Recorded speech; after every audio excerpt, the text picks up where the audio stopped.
इसके बाद हिजकिय्याह ने सारे इस्राएल और यहूदा को यरूशलेम में प्रभु इस्राएल के ईश्वर का पास्का पर्व मनाने का निमंत्रण दिया।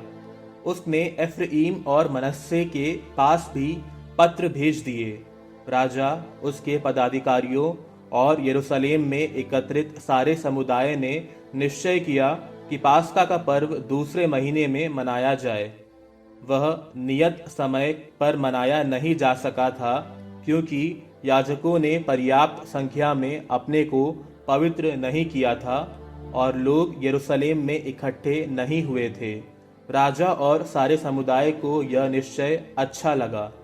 अतः उन्होंने निश्चय किया कि बेएरशेबा से लेकर दान तक इस्राएल भर में यह घोषित कर दिया जाए कि लोग आकर प्रभु इस्राएल के ईश्वर के लिए यरूशलेम में पास्का मनाएं, क्योंकि लोगों ने उसे संहिता के अनुसार बड़ी संख्या में नहीं मनाया था।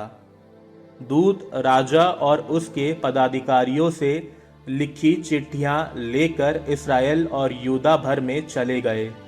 राजा की आज्ञा इस प्रकार थी, इस्राएलियों, तुम प्रभु इब्राहिम, इसहाक और इस्राएल के ईश्वर की ओर लौट आओ और वह तुम्हारे पास लौटेगा, जो अश्शूर के राजाओं के हाथों से बच गए हो।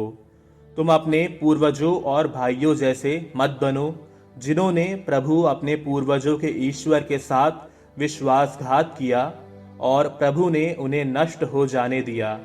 जैसा कि तुम देखते हो, अब तुम अपने पूर्वजों जैसे हठी बने मत रहो। प्रभु की ओर अपने हाथ उठाओ, उसके मंदिर आ जाओ, जिसे उसने सदा के लिए पवित्र किया है। प्रभु अपने ईश्वर की सेवा करो, जिससे उसकी क्रोधाग्नि तुमसे दूर हो जाए।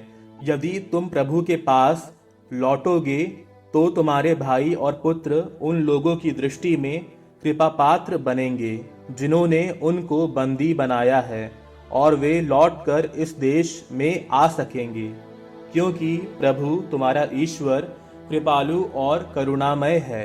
यदि तुम उसकी ओर अभिमुख हो जाओगे तो वह अपना मुंह तुमसे नहीं मोड़ेगा। उन दूतों ने जबूलून तक एफ्राइम और मनश्शे प्रांत के सब नगरों का भ्रमण किया, किंतु लोगों ने उनकी हंसी उड़ाई और उनका तिरस्कार किया।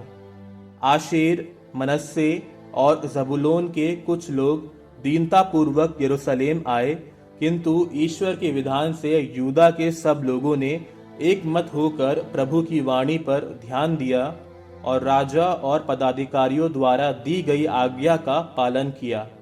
अतः दूसरे महीने में बेखमीर रोटियों का पर्व मनाने के लिए बहुत से लोग यरूशलेम में एकत्रित हुए। वह एक अत्यंत विशाल समुदाय था। उन्होंने यरूशलेम से वेदियों और सब धूप वेदियों को हटाया और उन्हें केद्रोन नाले में फेंक दिया। इसके बाद उन्होंने दूसरे महीने के 14वें दिन पास्का के बलि पशु का वध किया। इस पर याजकों और लेवियों ने लज्जा का अनुभव किया और उन्होंने अपने को पवित्र कर प्रभु के मंदिर में होम बलि चढ़ाई। इसके बाद वे ईश्वर भक्त मूसा की संहिता में निर्धारित नियमों के अनुसार अपने अपने निश्चित स्थान पर पहुंच गए। याजकों को लेवियों के हाथ जो रक्त मिला उन्होंने उसे अर्पित किया। इस समुदाय में बहुत से ऐसे लोग थे जिन्होंने अपने को पवित्र नहीं किया था, इसलिए लेवियों ने उनके नाम पर, जो अब तक प्रभु को बलि चढ़ाने के लिए पवित्र नहीं हुए थे, पास्का के पशुओं का वध किया, क्योंकि बहुत से लोगों ने, विशेषकर एफ्राइम, मनश्शे, इस्साकार और जबूलून के लोगों ने अब तक अपने को पवित्र नहीं किया था और संहिता के नियम के विरुद्ध पास्का का मेमना खाया था। हिजकिय्याह ने उनके लिए यह कहते हुए प्रार्थना की, दयालु प्रभु ऐसे प्रत्येक व्यक्ति को क्षमा करे जो सच्चे हृदय से प्रभु की ओर अभिमुख हो गया है, यद्यपि उसने पवित्र स्थान के नियमों के अनुसार अपने को पवित्र नहीं किया। प्रभु ने हिजकिय्याह की प्रार्थना सुनी और लोगों को हानि से बचाया। इस प्रकार यरूशलेम में आए हुए इस्राएली 7 दिन तक बड़े आनंद के साथ बेखमीर रोटियों का पर्व मनाते रहे।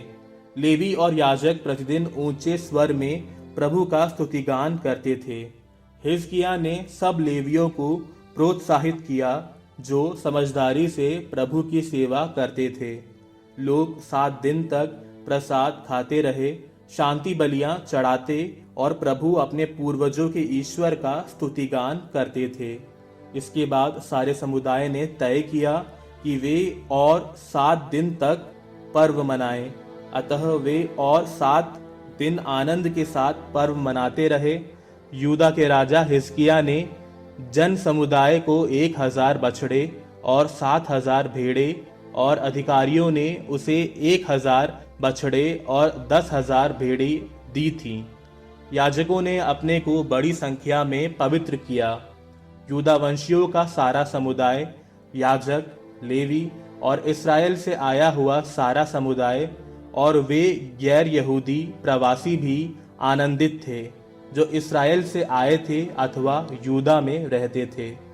यरूशलेम में बड़ा उल्लास छाया हुआ था क्योंकि इस्राएल के राजा दाऊद के पुत्र सुलेमान के दिनों से ऐसा समारोह यरूशलेम में कभी नहीं हुआ था। अंत में लेवी वंशी याजकों ने खड़ा होकर लोगों को आशीर्वाद दिया। ईश्वर ने उनकी वाणी सुनी और उनकी प्रार्थना स्वर्ग तक, उसके निवास तक पहुंची।